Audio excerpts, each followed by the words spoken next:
of 1953 is when Ada Fano opened up and was the first performance, the first production. So, Ada, I say that the story here is the story of two people, and that is Ada Fano and John Capelli. And here is, when I was writing an article, I came across this, and for the life of me, I couldn't do any better. So I just quoted the author, Mr. Pierce. Mrs. Ada Fano of Swarthmore is a widow with a philanthropic interest, a fondness for theater, and a fascination with the romantic ruins of the old mill, and a wish to develop the place as a playhouse. So Ada was a widow from Swarthmore, and there's a lot of portions of this story I don't know, and need to be filled in, really. But she came to Pleasant Mills, and I don't think it was on a motorcycle, but she came to probably because at the Elijah Clark House was a art gallery by Warren Baker, and actually he was married to a descendant of the Clark family, and they have some, threads of ownership threads to that. So they had an art gallery there. So whether that brought her there or what. And then the next part is interesting to speculate about, that she decided to settle in Sweetwater. And one of the stories is that she had a house on the river right next to Johnny Capelli. But however they met, that they did meet. And as you will see later with John, that was one of the important parts of her opening the mill. And John's, for all of us inhabitants of this age, that remember Frank Vitale, who owned Highway Transportation, very successful businessman, right, Pete? His son John, or as he preferred to be called Gianni, was not intended to be a businessman, and according to his to Rita Grace, that Frank's youngest daughter, is that he was, and I have it here someplace. He was, according to Rita Grace, had a PhD in philosophy, studied at the Sorbonne, spoke 7 languages, and came home, and after all that, and he influenced his father to buy the Hamilton News. That was the newspaper of the day to our Gazette writer. And it's a funny thing, he became the editor-in-chief. From that point that he moved to Sweetwater. Story is he had a place, maybe you know, Sue, on the river called Stonehenge. And one of the stories is that when Ada Fano moved there, that she was a next-door neighbor. Maybe not. And he was very eccentric, and Rita Grace his sister has filled me on a little bit of him and how eccentric he was. He would visit her, when he lived in New York City. When he would visit her, he would get off the bus and he would always carry his silver with him. That was his present-day credit card or American Express check. If something happened, he said he always had the silver. So she said that he would come in and sit on the floor, sit on the floor with the kids and entertain the kids with stories. Garfield DeMarco remembers him wearing a cape after leaving some of the rehearsals here. So Ada and Gianni became co-producers of the mill.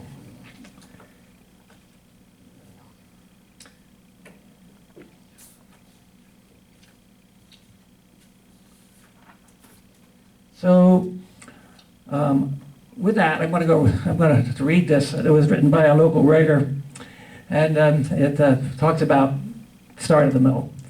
So come back with me to a summer evening, Saturday night in 1953. Mill Playhouse was a place to be. The thing to do. Ladies in their prettiest dress, and men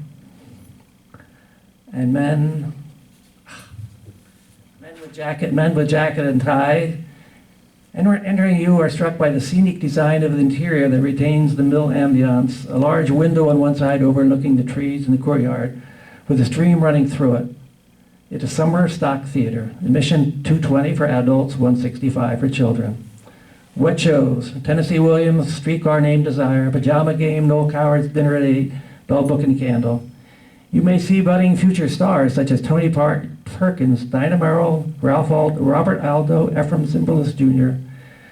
And since it is a 12-play season, actors are memorizing their line for next week while performing this week. Charles Bruno, that we probably all know, late Charles Bruno, will entertain you during the intermission with accordion, or you may wish to visit Ada Fenno as she mingles with the audience, or visit the art gallery that breathed in the historic atmosphere by watching water flowing over the dam that once supplied power to operate the majestic mill. So they started out by playing the local card, and they did that well too. For example, besides Charles Bruno playing the accordion, the Peach Queen of 1953, Edith Willenmeyer, was invited and gave a part where she sang. And all the shows were all reviewed by a writer from the Hamilton News. And they brought in Barney Ritchie, maybe many will remember him. He was an artist at heart. They even brought in a couple little big league players to play tiny parts sometime. They attended children's birthday parties and rescue squad benefits, and each performance was reviewed and written in the Hamilton News. So it was really people would talk about seeing Ephraim Zimbalist, where he lived, where he shopped, and people were starstruck by that. So.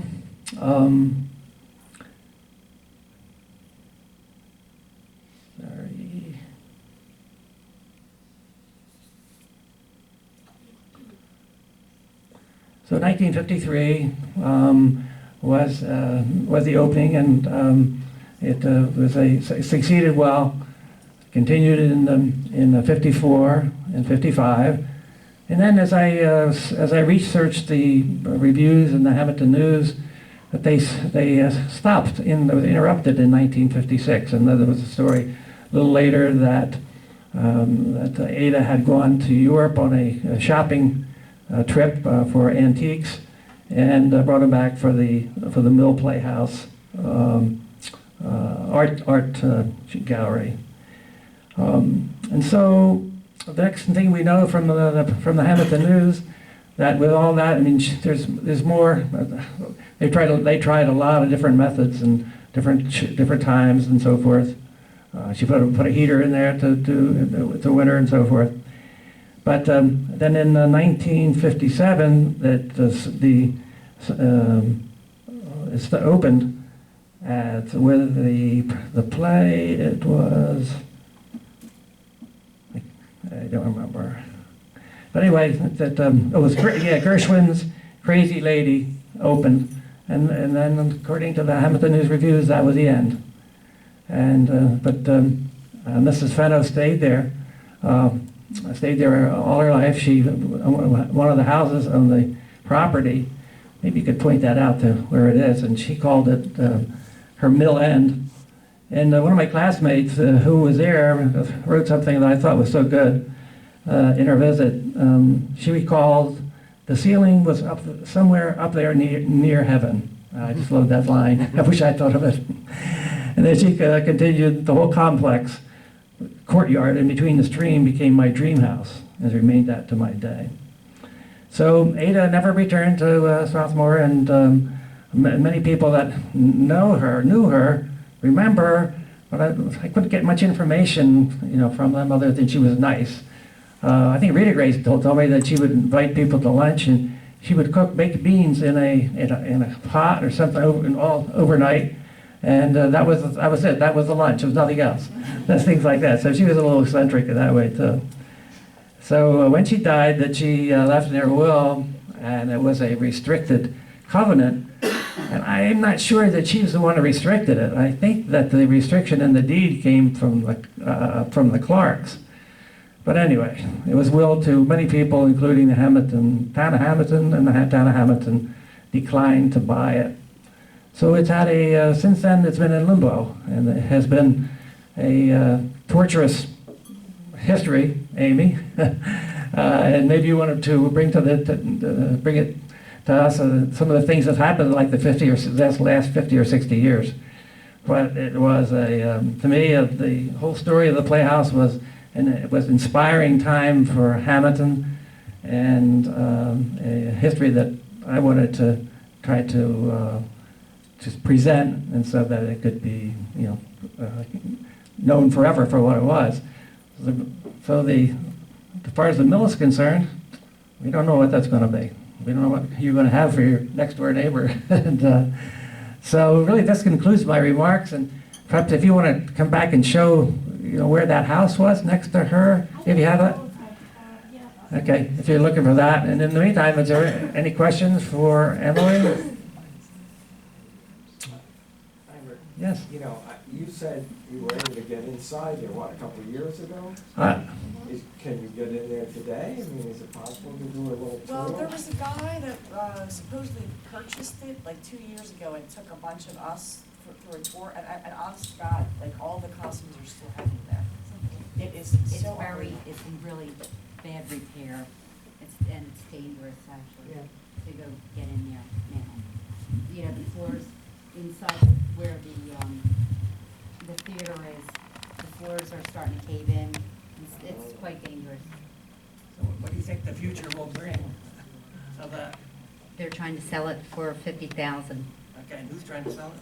It's Pax Amicus that owns it now. Okay. Yeah, they're a theater group in North Jersey. So there's actually an offer on it right now, and we're going to see if it goes through.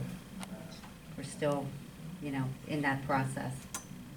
So we'll see what happens with it. I don't know what his plan is to live in it. So, but he's got a lot of work to do. Where's the realtor? Well, There's no realtor, but I'm handling it. there is an Much to my dismay. there is an inhabitable part of it where Greg used to live. Yeah. So and where she was. I was in there a couple of years ago. Right. So you know. And he had and then he had a big sale. It was an estate sale. Right. And so that was interesting to me. I'm guessing, and Amy, you probably know too, so the tall building is somewhere around here, What? but this is all collapsed. Yeah, she lived in the inn. Right here. She lives in the area next to where the Playhouse is. Well, So I that's the think it was Playhouse. right. No, she lived on the other end of that open. That's where Greg lived too. There's a 2-story space Where with a he huge lived. fireplace. Right. So that would be the end piece over here. Amy, do you have anything to add to the 60 years of limbo that you? One thing that wasn't really, you touched on it a little bit, Bill, was the deed restrictions on this property were really intense. And when Ada Fenno died, she left a will, and she willed this to a theater group in North Jersey, like way North Jersey, so 3.5, 4 hours from here. And they really, she put in the deed restrictions that it had to be used for artistic. She really wanted it to continue as a playhouse, but the reason it sort of collapsed and as a playhouse was really the parking, wasn't it? And septic too, right? There was a septic issue, but really the Elijah Clark mansion, they put those big bushes up in front of the mansion because everyone was parking all over those lawns there.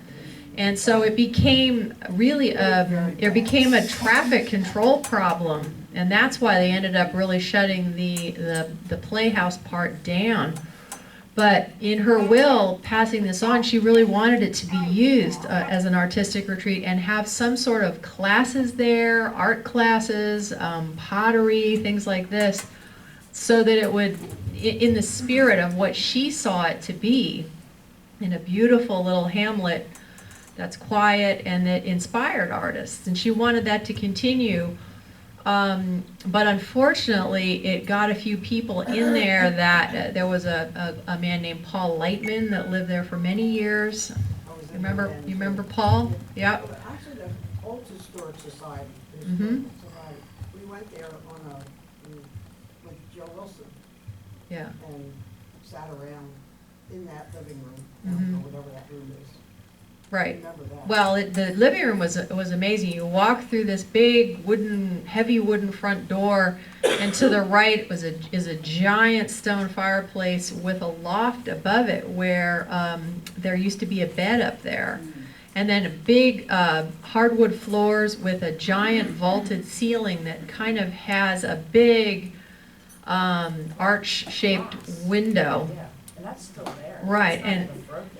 And in more recent years, big Christmas trees would be put up in there, and the last tenant that lived there would have big Christmas parties, and actually revived it a little bit as a playhouse and put on a Christmas pageant for a few years, which actually was quite fun, and got the neighborhood involved. But when Paul Lightman was there, he kind of just, these guys just kind of kept it from burning down, really, instead of embracing that and going ahead with it. There was just problems with parking and where it's always parking and bathrooms. That's what it all comes down to. That's what happened to the Forks, too. Parking and bathrooms. So in this particular little spot, there's just not a lot you can do. There's water all around it. Where are you going to put a septic field? And where are you going to have a parking lot? So it's been unfortunately not well cared for because Pax Amicus has been so far in North Jersey. They have basically just kind of been the custodians and put these single men in there who really have just kept it from burning down and haven't maintained the property or done much with it since then. And so it unfortunately hasn't really fulfilled what Ada Fenno wanted it to be. But we've always hoped that someone would come in with a lot of money and, turn it into a beautiful historic, maybe a historical society building or some sort of artistic retreat that could be used, not attract hordes of people, but just enough to maintain it. So we're really unsure what's going to happen now. But that was my experience living next door to it for 23 years. It was a lovely spot. I'm gonna say one more thing. The other thing too that you guys should know is that the Elijah Clark Mansion is currently for sale. And one of my biggest fears is that somebody's gonna buy that and destroy it because it's still intact, as you guys know, you've been through it recently. The woodwork is still there, even though the fire burned down, when they built it back up again, there was a great restoration, but it would be a shame. I personally think that somebody should buy it and turn it into a 501c and open a museum on the history of the pirates and Elijah Clark. Emily, is it protected? It's on the historic registry. Is that protected from being That's what stored? I don't know if the interior is protected. The sign is out front, the registry sign. We need to look into that. It says it is, so I don't know. But is there any kind of governmental body that would oversee if somebody wanted to demo the interior of that? No. Pinelands? But do they have jurisdiction? There's no Historic Commission. Do they have jurisdiction on Pinelands, that? and in Malacca Township, what would that be in? Malacca Township. Malacca Township? It should be nobody does this. I'm on the Historic Commission in Hamilton, but the planning board by default becomes the commission, but How about, do they have Nobody does jurisdiction that. over the interiors though? interiors are never really covered. Sad. You just hope somebody buys. We've been a little bit lucky in the last few years in Hamilton. That people have bought old homes with a lot of chestnut and that kind of wood. But that property probably just has a lot of white. Cedar and pine and. Oh, really? Yeah, I did see pictures of it. Brenda showed me, right? Yeah, it's hard. You just hold your breath. I tell Sue if she sells to somebody that's gonna renovate, I'm gonna kill her. That's pretty radical. The question is that if the sale, how do they have the sale how do they break the covenant of the will to have the sale? Well, that's the question, is we're not sure about that, like, who, if they legally can sell it, because they couldn't legally sell it, in the deed restrictions, so we're wondering how that's actually happening. You mean the mansion or the mill? The mill. Oh, the mill. Yeah, because the other people that have, the two men that have lived there were paying like $10, yeah, they were paying the taxes plus like $10 a year just to stay there, so they were basically had a free It can be place to sold live. to a nonprofit organization. Right, right. Yeah, anybody who's a nonprofit can buy it, the mill. And that's who's buying it. Oh, It's a really? Nonprofit, yeah. Oh, I didn't know that. Yeah. Wow. So we'll see. Do we, any other questions for Emily or Amy? Sir? I have one for Emily. Emily, I love your passion for the area. What you didn't mention, in all your Revolutionary War history you gave us, you didn't mention my uncle, John Mulliner? Joe Mulliner. Joe Mulliner. Ah, Okay, so he's your uncle? Yeah. I need your number, because I'm fascinated by him. I can't believe, so, Well, Joe's brother, Moses, fought in the Revolution. That's my grandfather. but Joe Joe. was a loyalist Right. to He the was crown. a Tory outlaw, Yes. is what we call him.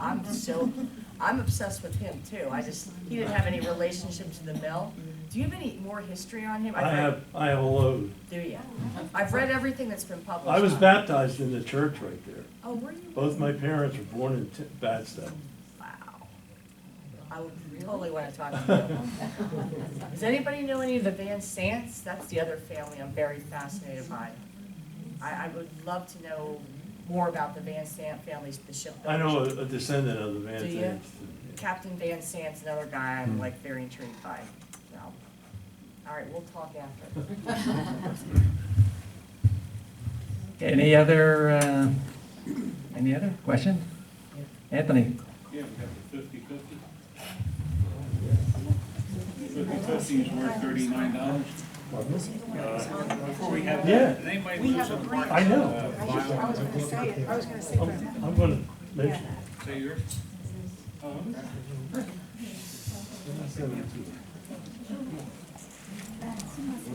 So am I reading out the numbers? Is this rigged or is this for real?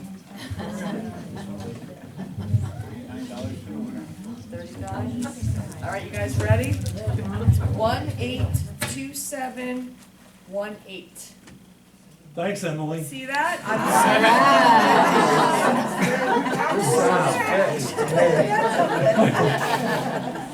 That's for Joe. That's for Joe.